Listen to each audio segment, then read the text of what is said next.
প্রশ্ন সুস্মিতাদি, মানে পুলিশ অপরাধ করতে পারে যদি সেই স্টেটে বিজেপি ক্ষমতায় থাকে, আর অন্যান্য যদি স্টেটে যেখানে বিজেপি ক্ষমতায় নয় সেখানে পুলিশ অপরাধ করলে সমস্যা। আমাদের বক্তব্য পুলিশ অপরাধ করতে পারে না, যদি অপরাধ করে এবং এরকম জঘন্য ঘটনা যেটা সাতারায় হয়েছে সেরকম অপরাধ যদি হয় তাহলে সত্যি রক্ষকের ওপর থেকেই কিন্তু মানুষের ভরসা হারাবে। ঠিক যেভাবে যে বক্তব্য ভারতীয় জনতা পার্টির একাধিক নেতৃত্ব বাংলার প্রসঙ্গে বলে আসে, আজ তো সেই ন্যারেটিভ পুনের জন্য কিংবা ইন্দোরের জন্য খুব ভালোভাবেই কার্যকর। আজকে এই ঘটনাটা ইন্দোরে ঘটতই না যদি কিনা সেদিনকে ব্রিজভূষণ শাস্তি পেত। ব্রিজভূষণ যেইভাবে আজকে আমাদের হকি প্লেয়ারদের হেনস্থা করেছিলেন এবং যেভাবে তারা তাদের মেডেল পর্যন্ত তারা আন্দোলনের মাধ্যমে দাঁড়ান এবার সেই ঘটনার পরে তারা মেডেল ভাসিয়ে দিয়েছিল জলে। আপনাদের মনে আছে কিনা জানি না, দর্শকদের মনে আছে। এবং তার পরবর্তী ক্ষেত্রে সেই ব্রিজভূষণকে নতুন সংসদ ভবন যখন উদ্বোধন হলো প্রধানমন্ত্রী পাশে নিয়ে বসেছিলেন, অথচ রাষ্ট্রপতি দ্রৌপদী মুর্মুকে ডাকেননি। তার মানে তিনি নারীদেরকে সম্মান করতেই জানেন না। নারী নিরাপত্তা কিন্তু বলছে তো জিরো টলারেন্স।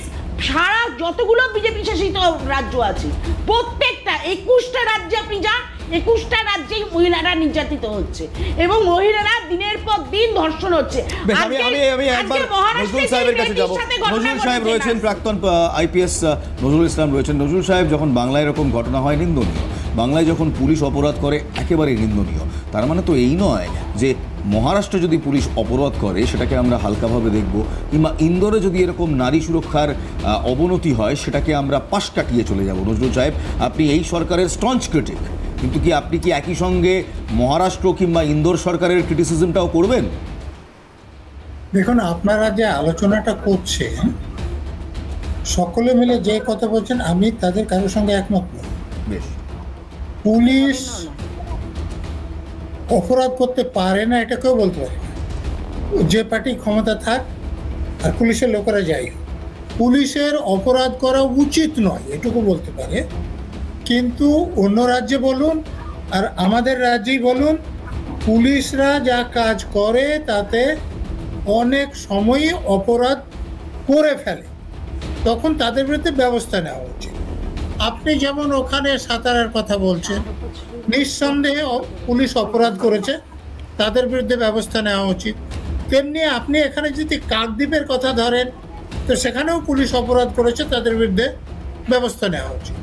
এখন আমাদের উদ্দেশ্যটা এরকম হওয়া উচিত নয় যে পশ্চিমবঙ্গে এই অপরাধ হচ্ছে অথবা অন্য রাজ্যে এটা হলে সেটা অন্যায় নয়, কিংবা এরকমও হওয়া উচিত নয় যে এটা তো মহারাষ্ট্রে হচ্ছে কি মধ্যপ্রদেশে হচ্ছে অর্থাৎ পশ্চিমবঙ্গ হলে সেটা অপরাধ নয়। তাহলে আমার একটাই প্রশ্ন, যে পশ্চিমবঙ্গে হলে যদি নজরুলবাবু failure of law and order হয়, তাহলে নিশ্চয়ই মধ্যপ্রদেশ কিংবা মহারাষ্ট্রে হলে সেটাও failure of law and order? হ্যাঁ, নিশ্চয়। দেখুন, পুলিশের লোকেদের আইন অনুসারে নিরপেক্ষভাবে কাজ করা উচিত। পুলিশের লোকেরা যখন সেটা করছে না, অন্যায় করছে, তখন সে পশ্চিমবঙ্গেই হোক আর মহারাষ্ট্রেই হোক, মধ্যপ্রদেশে হোক, কেরলেই হোক, তাদের বিরুদ্ধে শাস্তি হওয়া উচিত। এবং পুলিশের লোকরা মহারাষ্ট্রেই কাজ করুন আর পশ্চিমবঙ্গে কাজ করুন, তাদের শাসক দলের হয়ে কাজ করা উচিত নয়। আমি এখানে একবার তন্ময় বাবুর কাছে যাবো। তন্ময় বাবু, একদম প্রাক্তন আইপিএস নজরুল ইসলাম সাহেব খুব সহজভাবে বলে দিলেন যে দেখুন, বাংলায় হোক কিংবা মহারাষ্ট্রে হোক, it is a deterioration of law and order. দেখুন, আমি নজরুলের সাথে একদম একমত এই কারণে যে অপরাধ হতে পারে, কিন্তু তারপরে সাজাটা কি হচ্ছে, সরকার কি কাজ করছে, আর সেখানে সরকারের কোনো মদত আছে কিনা। আমাদের রাজ্যে কি দেখেছেন আপনি? আজকে কসবা ল কলেজ বলুন, উলবেড়িয়া মেডিকেল কলেজ বলুন, আর পাঁশকুড়া হাসপাতাল বলুন, সব জায়গায় কি আছে, তৃণমূলের সাথে যোগ।